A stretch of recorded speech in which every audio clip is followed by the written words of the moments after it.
Hello friends, स्वागत है आप सभी का हमारे YouTube channel exam 2.0 study channel पर। आज के इस वीडियो में हम लोग एसएससी जीडी परीक्षा 2023 के लिए प्रैक्टिस सेट नंबर 8 को कवर करने वाले हैं। और इस वीडियो में हम लोग 20 जीके जीएस को कवर करेंगे। तो देखते हैं आप लोग कितने क्वेश्चंस कर पाते हैं 20 जीके जीएस में।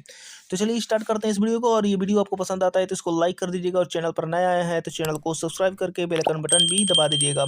इससे पहले हमने 7 प्रैक्टिस सेट करा चुके हैं दोस्तों, और अगर आपने उन 7 प्रैक्टिस सेट को नहीं देखा है तो जाकर के देख लीजिएगा। उसका प्लेलिस्ट मैंने अलग से बना दिया है। तो आज का पहला प्रश्न दिया गया है कि हड़प्पाई स्थलों में कांस्य नर्तकी की मूर्ति कहाँ से प्राप्त हुई है। आपको बताना है कि कांस्य नर्तकी की मूर्ति कहाँ से प्राप्त हुई है। तो ऑप्शन दिया गया है हड़प्पा, कालीबंगा, चन्हुदड़ो या फिर मोहनजोदड़ो। तो इसका करेक्ट आंसर हो जाएगा मोहनजोदड़ो से प्राप्त हुई है। उसके बाद अगला प्रश्न यहाँ पर दिया गया है 22वां नंबर, चौथे बौद्ध संगीति का आयोजन किसके शासनकाल में हुआ था। ऑप्शन दिया गया है कनिष्क, अशोक, हर्षवर्धन या फिर समुद्रगुप्त। तो इसका करेक्ट आंसर क्या होगा। इसका करेक्ट आंसर हो जाएगा कनिष्क के शासनकाल में चौथे बौद्ध संगीति का आयोजन हुआ था। उसके बाद अगला प्रश्न यहाँ पर दिया गया है कि 1857 ईस्वी के विद्रोह के समय भारत का गवर्नर जनरल कौन था। ऑप्शन दिया गया है Lord Dalhousie, Lord Canning, Lord Linton और इनमें से कोई नहीं। तो इसका करेक्ट आंसर क्या हो जाएगा।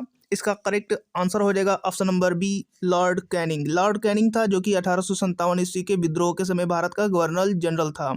उसके बाद अगला दिया गया है पृथ्वी के सबसे निकट ग्रह है। आपको बताना है कि पृथ्वी के सबसे निकट ग्रह, सूर्य के सबसे निकट ग्रह नहीं, यहाँ पर पृथ्वी के सबसे निकट ग्रह बताना है।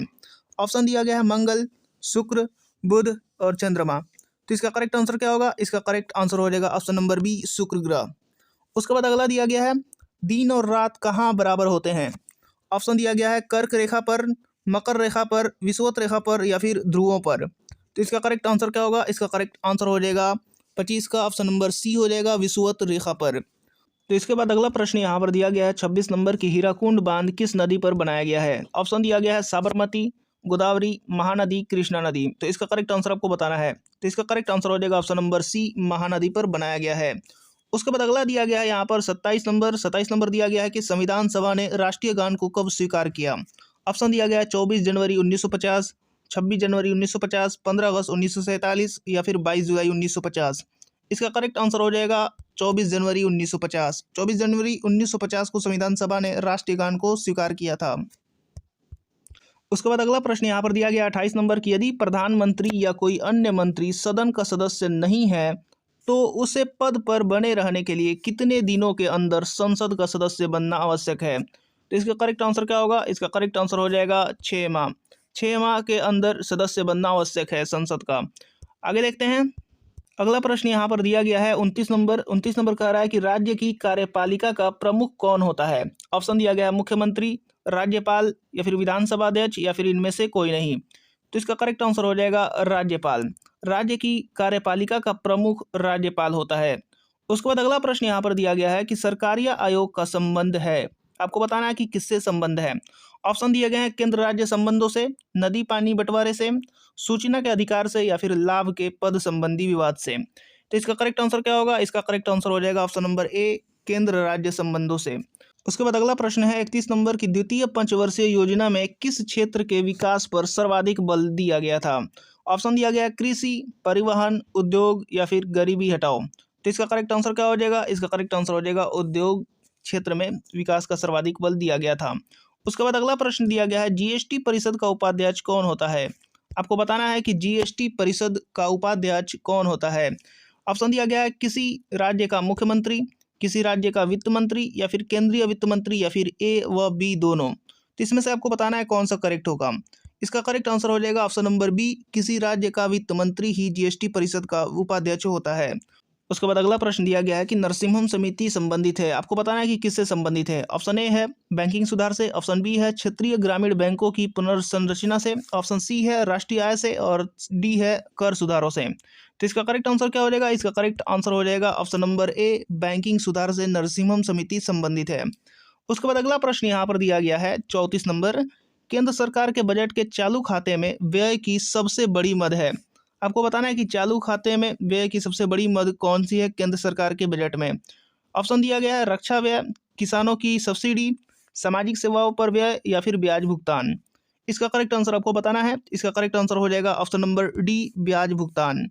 उसके बाद अगला दिया गया है यहाँ पर 35 नंबर, इसके बाद अगला प्रश्न यहाँ पर दिया गया है 35 नंबर की, उत्तर प्रदेश में किस वर्ष राजस्व परिषद की स्थापना की गई थी। आपको बताना है कि उत्तर प्रदेश में किस वर्ष राजस्व परिषद की स्थापना की गई थी। तो यहाँ पर दिया गया वर्ष 1887 में, वर्ष 1856 में, वर्ष 1828 में या फिर वर्ष 1831 में।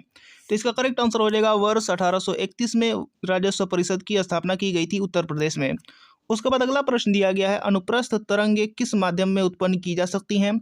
ऑप्शन दिया गया है सिर्फ गैस में, सिर्फ ठोस में, सिर्फ द्रव में या फिर इन तीनों में। तो इसका करेक्ट आंसर आपको बताना है। इसका करेक्ट आंसर हो जाएगा सिर्फ द्रव में अनुप्रस्थ तरंगे उत्पन्न की जा सकती हैं।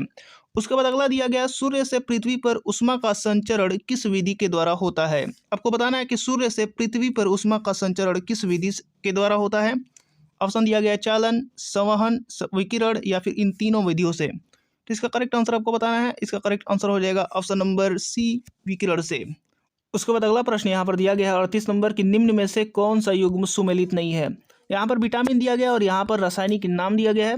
ऑप्शन है ए है यहाँ पर विटामिन ए। विटामिन ए का रासायनिक नाम रेटिनॉल दिया गया है। विटामिन सी को एस्कॉर्बिक अम्ल, और विटामिन बी को थायमीन, और विटामिन के को टोकोफेरॉल। तो इसमें से बताना है कि कौन सा गलत है। तो इसका करेक्ट आंसर हो जाएगा विटामिन के को टोकोफेरॉल नहीं कहा जाता है। इसको क्या कहा जाता है, इसको कहा जाता है फिलोक्यूनॉन। फिलोक्यूनॉन कहा जाता है विटामिन के को। उसके बाद अगला प्रश्न यहाँ पर दिया गया है इकोलॉजी पारिस्थितिकी शब्द का सर्वप्रथम प्रयोग किया था। आपको बताना है कि किसने प्रयोग किया था। ऑप्शन दिया गया है ओडम, हेकल और टेलर या फिर डार्विन ने। तो इसका करेक्ट आंसर हो जाएगा हेकल ने सर्वप्रथम इकोलॉजी यानी पारिस्थितिकी शब्द का प्रयोग किया था।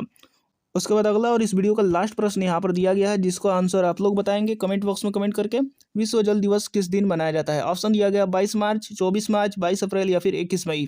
तो आप लोग कमेंट बॉक्स में कमेंट करके जरूर बताइएगा इसका आंसर विश्व जल दिवस कब मनाया जाता है। तो दोस्तों उम्मीद करता हूँ कि वीडियो आपको समझ में आ गया होगा, और अभी तक अपने इस चैनल को सब्सक्राइब नहीं किया है तो चैनल को सब्सक्राइब कर लीजिए, साथ में बेल आइकन बटन भी दबा दीजिए ताकि हमारा एक भी वीडियो को नोटिफिकेशन आपसे मिस ना हो सके।